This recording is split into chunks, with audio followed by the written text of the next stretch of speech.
There are 8,000 elevators and lift devices in Oregon, and a Unit 8 investigation has found that a backlog of inspections may be putting our safety at risk. It's just one of several problems our investigation dug up within the inspection program. News Channel 8's Tom Fuller joins us with the story. Tom? Well, Tracy and Joe, chances are you get in an elevator or use some type of lift system all the time. But how safe is it?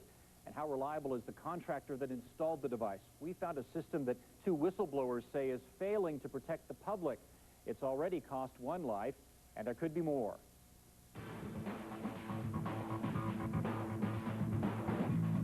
Her contribution was enormous. She was very vibrant. Well, we had a lot of good laughs together. She had the most wonderful laugh of anybody I knew. Nearly everyone in Southern Oregon knew Isabel Sickles, a community activist and a champion of many causes. The list goes on and on of her contributions. County commissioner, philanthropist, and environmental advocate. The Bear Creek Greenway in Jackson County is her greatest accomplishment. But what happened inside Isabel Sickles' garage on May 29, 1998 ended a life and left a giant hole in the community. The irony is that this woman was so health conscious and lived exactly right in every other way that she should have an accident like this was just improbable. Isabel came home from shopping and pushed the button in her garage to summon her home dumbwaiter. Dumbwaiters are small elevators like this that move items between floors in a home. When nothing happened, she went upstairs and put her head inside the device. It came loose, and the 75-pound dumbwaiter crashed down, trapping her head. Isabel tried to break free, but couldn't. She bled to death. I was sick about that. Tim McCachran investigated the accident. He's on the state board that oversees elevators. If we don't get the word out, and if people don't take it serious, it'll happen again. McCachran says the accident in Ashland is a symptom of a statewide problem. We've already had one serious accident resulting in death. I see more. This is the part of the elevator you were used to seeing. You step inside, you push the button to the floor you want to go to, and away you go. But there are parts of an elevator you will never see, filled with equipment and complicated mechanical and electrical devices that you depend upon to get you where you're going safely. If they're not installed and maintained correctly, you could be in big trouble.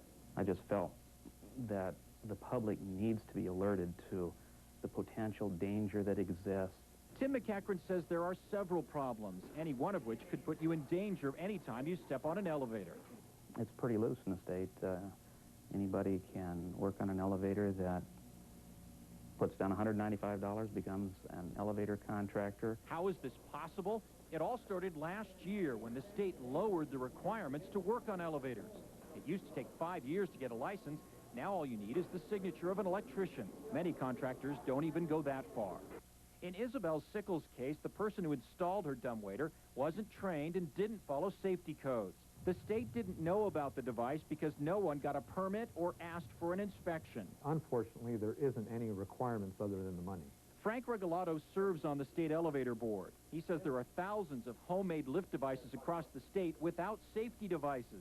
Any one is a potential killer. And the problem there is that the manufacturers of a lot of your wheelchair lifts and that will sell to anybody. Even if contractors got training and permits, it still wouldn't solve the bigger problem. That's because there simply aren't enough people to inspect all of the 8,000 elevators and lift devices in the state, creating a backlog of frightening proportions. The problem started in July of 1997. At the time, there were 331 overdue inspections. But that number increased dramatically over the next year. By May of this year, inspectors found themselves with a backlog of over 2,200 cases. The backlog originally developed because we lost a third of our inspectors, 3 out of 9, due to retirements and being able to go back into the industry and get better pay. Dana Roberts oversees the elevator inspection program. He says they're working overtime to get caught up. We've brought the backlog down about 500 from what it was, and we're working to hopefully eliminate the backlog within 3 to 6 months. Or excuse me, 6 to 9 months. Tim McCachran says the state is reacting, but too slowly. I want to see this stopped.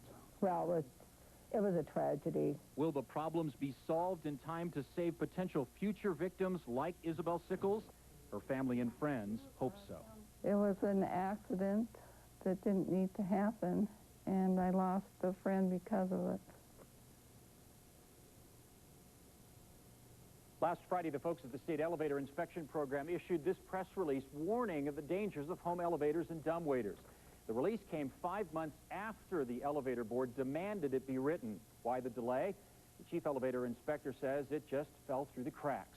Tonight at 11, what do state lawmakers have to say about this safety problem? One prominent Democrat calls the situation a crisis. That's tonight at 11. Joe, Tracy? Tom Fuller, thanks. We'll see you then.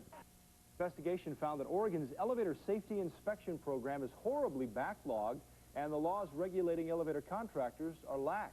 News Channel 8's Tom Fuller reports on elevators at risk.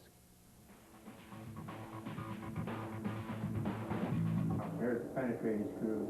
Nick Serta is a state elevator inspector. He's looking at every nook and cranny to make sure this new elevator meets safety standards. I'm going to ask you a question. Can you tell me exactly where I'm at and what elevator? New laws mean new requirements, like having a real person at the other end of the phone in any new elevator. It's designed to make elevators safer to ride in. This kind of inspection takes a lot of time. That's why Nick can only do one a day. Since there are only 2 inspectors for all new construction in the Portland area, the backlog is growing fast. Hey, safety. That's what we're here for. Safety is a concern. However, not all areas of the state's elevator safety inspection program are in such good shape. Nick no longer inspects any of the 7,800 existing elevators, escalators, or lift devices in the state. That job is left to 5 others who are working overtime to reduce a huge backlog of overdue inspections, over 1,800 in all. You need to have someone physically look at an elevator, especially elevators that are exposed to the general public that can be vandalized and abused and misused, because it may be you that rides it next, and it may be that elevator isn't safe to ride. Tim McCachran is a member of the Oregon Elevator Board. He says the state has been too slow to react to the problem. He's afraid people will be hurt riding elevators. Eventually there will be. Perhaps not at this moment, but eventually, yes, there will be if this cycle continues. McCachran is also worried about new state regulations that allow anyone to buy an elevator contractor's license without training. I want to see this stopped. We got a big crisis, but this body in this building, state capitol, doesn't know about it. State Representative Peter Courtney agrees the problem is serious. We're ignorant of it, and that's one of the problems, I'd say. When he says we, Courtney means the 90 men and women of the Oregon State Legislature.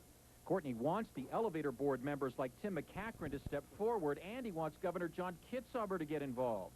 Courtney says that's the only way the system can be fixed. I think probably we can address it in the next session of the legislature, at least with some additional fund, additional staff, to try to close that backlog down and maybe deal with this safety issue. Meanwhile, how do you know the elevator you ride in next has been inspected recently? Most permits aren't even posted in elevator cars anymore. And more contractors install elevators and lift devices with little or no training. We've already had one serious accident resulting in death. I see more. State Elevator Board members say the agency keeps safety in mind, but right now there are no guarantees. I'm Tom Fuller, KGW, Northwest News Channel 8. Changes are already in the works. A bill is being written right now in Salem that would require training for people who install and work on elevators. The legislature will consider that bill when it meets again in January.